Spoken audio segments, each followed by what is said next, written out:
മത്സരത്തിൽ രണ്ട് കിടിലൻ ടീമുകൾ തന്നെയാണ് ഇന്ത്യ പാകിസ്ഥാനും എന്നുള്ള കാര്യത്തിൽ ഒരു തർക്കവുമില്ല. പക്ഷേ നേർ കണക്കുകൾ പരിശോധിക്കുകയാണെങ്കിൽ പക്ഷേ കുട്ടി ക്രിക്കറ്റിന്റെ കാര്യത്തിൽ മാത്രം അത് അങ്ങനെയല്ല എന്ന് വേണമെങ്കിൽ നമുക്ക് മനസ്സിലാക്കേണ്ടിയിരിക്കുന്നു. കാരണം കുട്ടി ക്രിക്കറ്റിന്റെ ചരിത്രത്തിൽ ഇന്ത്യക്ക് വലിയ മുൻതൂക്കമുണ്ട്. ആ കണക്ക് ഇങ്ങനെയാണ്: 15 മത്സരങ്ങളിൽ ഇന്ത്യ 12 ജയിച്ച ചരിത്രമാണുള്ളത്. ഇതിൽ നമ്മുടെയൊക്കെ ഓർമ്മകളിൽ പെട്ടെന്ന് വരുന്ന ഒരു മത്സരമുണ്ട്. അങ്ങ് 2007 T20 ലോകകപ്പിൽ ഇന്ത്യ പാകിസ്ഥാനെ തോൽപ്പിച്ചാണ് അന്ന് കിരീടം നേടിയത്. ആ മത്സരമടക്കം നിരവധി മത്സരങ്ങളുണ്ട്. മെൽബണിലെ വിരാട് കോഹ്ലിയുടെ ആ ഐതിഹാസിക ഇന്നിങ്സ് എങ്ങനെ മറക്കാനാകും എന്നുള്ളതൊക്കെ തന്നെയാണ്.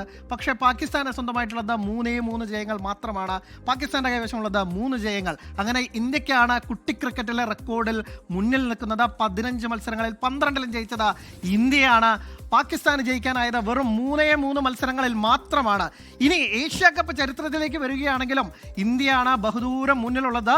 അതായത് 21 മത്സരങ്ങളിലാണ് ഇന്ത്യയും പാകിസ്ഥാനും ഏഷ്യ കപ്പിൽ ഏറ്റുമുട്ടിയിട്ടുള്ളത്. അതിൽ 12 ജയിച്ചത് ഇന്ത്യയാണ്. ഇന്ത്യക്കാണ് മുൻതൂക്കം. ആ 2 എന്ന് പറയുന്നത് ഇത്തവണത്തെ ഗ്രൂപ്പ് സ്റ്റേജിലും ഒപ്പം തന്നെ സൂപ്പർ 4 ജയിച്ച ആ 2 ഉൾപ്പെടും ഈ 12. അങ്ങനെ ഇന്ത്യയാണ് 12 മത്സരങ്ങൾ ജയിച്ചത്. പാകിസ്ഥാന് ജയിക്കാനായത് 6 മത്സരങ്ങളിലാണ്.